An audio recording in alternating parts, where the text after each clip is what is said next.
Halo, selamat pagi. Perkenalkan, nama saya Nika Devin Kaliunita, NIM 180210016 dari Program Studi Farmasi Klinis Universitas Bali Internasional kelas A3A. Kali ini saya akan mempresentasikan tentang peluang usaha di bidang farmasi. Peluang usaha di bidang farmasi yang akan saya bahas di sini yaitu dari tanaman obat, budidaya tanaman obat, pemasaran simplisia, pengembangan obat tradisional, usaha di bidang makanan, usaha di bidang kosmetik. Sebelum memasuki ke sana, kita akan harus mengetahui dulu apa itu kewirausahaan.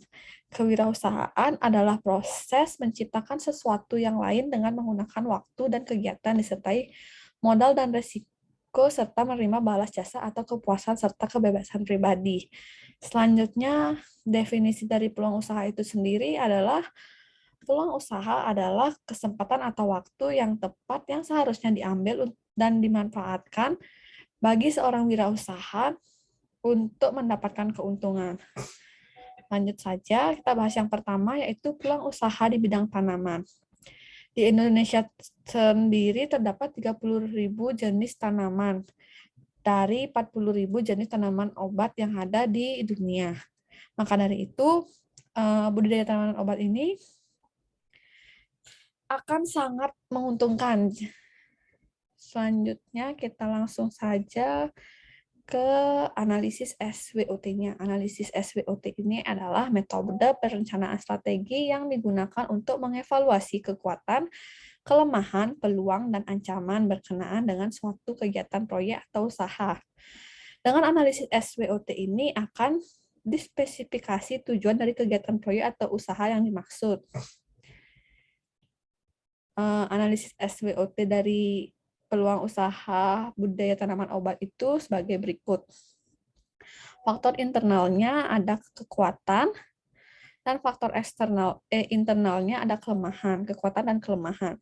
Jadi kekuatannya itu ada bahan baku yang tersedia, masyarakat mempunyai pengetahuan meracik obat herbal, memiliki produk unggulan, memiliki lokasi yang strategis. Kelemahannya masih menggunakan pelatihan sederhana, belum ada peningkatan SDM internal, adanya peningkatan biaya. Selanjutnya ada faktor eksternal dari peluang dan ancaman. Peluangnya itu ada pengembangan teknologi, sumber daya alam yang mendukung beralihnya masyarakat dari menggunakan obat kimia ke obat herbal. Ancamannya adanya usaha di tempat lain yang produknya lebih murah. Kenaikan biaya pengadaan bibit tanaman dan kenaikan biaya lahan. Selain itu juga ada kenaikan biaya perawatan tanaman. Selanjutnya, peluang usaha pemasaran simplisia, di mana peluang usaha pemasaran simplisia ini hampir sama dengan peluang usaha budidaya tanaman obat, hanya saja melalui proses yang lebih panjang. Jadi dari tanaman obat itu sendiri nanti akan dipanen, diolah.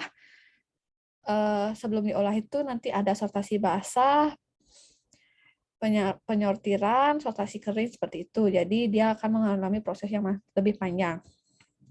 Simplisia sendiri ada dua golongan, yaitu Simplisia nabati. Ada tiga golongan, Simplisia nabati, Simplisia hewani, dan Simplisia mineral. Analisis SWOT yang didapat hampir sama dengan analisis budidaya tanaman obat. Selanjutnya ada pengembangan obat tradisional. Obat tradisional sendiri adalah bahan atau ramuan bahan yang berupa bahan tumbuhan, bahan hewan, bahan mineral, sediaan galenik atau campuran, dan bahan-bahan tersebut yang secara tradisional telah digunakan untuk pengobatan berdasarkan pengalaman atau secara empiris. Selanjutnya itu ada analisis SWOT yang didapat, faktor internalnya ada kekuatan dan kelemahan. Faktor internal dari kekuatannya yaitu memiliki tenaga ahli dengan tingkat pendidikan tinggi, jaringan kemitraan yang kuat dengan berbagai instansi terkait, memiliki quality control dalam proses produksi, kelengkapan administrasi dengan adanya database, harga jual produk yang kompetitif, kualitas dan khasiat produk yang baik.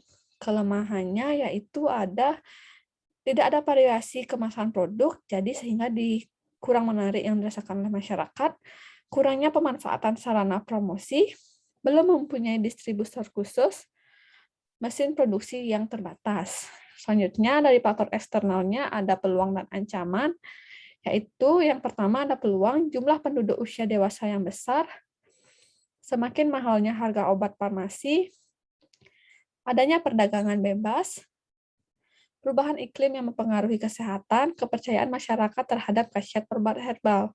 Selanjutnya, ancamannya yaitu masuknya produk dari luar negeri, menurunnya daya beli masyarakat, mahalnya biaya penelitian untuk menjadi obat fitofarmaka, peraturan pemerintah yang belum mendukung industri obat herbal, pesaing yang mempunyai jalur distribusi yang luas, keragaman kemasan produk dari pesaing.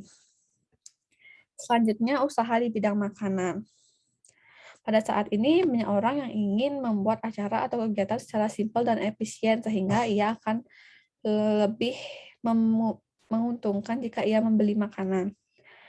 Analisis SWOT-nya seperti ini. Yang pertama ada internal, kekuatannya, mempunyai kualitas bahan baku yang bagus dan cita rasa yang unik, pengurus dan karyawan bagian dapur yang memiliki pengalaman memasak, produk yang dihasilkan dapat menjangkau semua kalangan. Kelemahannya ada manajemen yang kurang bagus, sistem pencatatan keuangan yang masih manual, pemasaran yang belum maksimal. Faktor eksternalnya ada peluang pemilihan pemasok yang cukup banyak, daya beli konsumen yang meningkat, banyaknya konsumen baru yang datang. Ancamannya yaitu pesaing baru terus bermunculan, persaingan harga yang ketat, produk pengganti yang cukup kuat. Yang terakhir yaitu ada peluang usaha di bidang kosmetik. Kosmetika sendiri berasal dari bahasa Yunani yang berarti berhias. Bahan yang dipakai dalam usaha untuk mempercantik diri dahulu diramu dari bahan-bahan alami yang terdapat di sekitarnya. Namun sekarang kosmetik tidak hanya dari bahan alami, tetapi juga dari bahan buatan untuk maksud peningkatan kecantikan. Analisis SWOT-nya sebagai berikut. Faktor internalnya ada kekuatan, harga produk kompetitif, kualitas produk terjamin, tidak menggunakan bahan kimia berbahaya, memiliki customer yang loyal, memiliki karyawan yang mau bekerja keras dan loyal. Kelemahannya yaitu belum ada sistem manajemen yang sistematis dan detail, belum ada struktur manajemen yang baik, wilayah pemasaran belum tersebar di seluruh Indonesia, modal belum kuat dan keuangan tidak lancar. Faktor eksternalnya yaitu dari peluang, permintaan akan produk kosmetik yang terus meningkat, jumlah penduduk Indonesia yang terus meningkat, kemajuan dan penggunaan teknologi. Ancamannya yaitu munculnya kosmetik impor di Indonesia, banyaknya pesaing kosmetik, masyarakat Indonesia suka dengan brand asing, dan adanya isu-isu negatif terkait kosmetik dan parfum palsu. Jadi strategi alternatif untuk pengembangan usaha kosmetik sebagai berikut. Dari analisis kekuatan dan peluangnya, yaitu memperluas daerah pemasaran, meningkatkan produktivitas efisien dan efektivitas produk yang ada.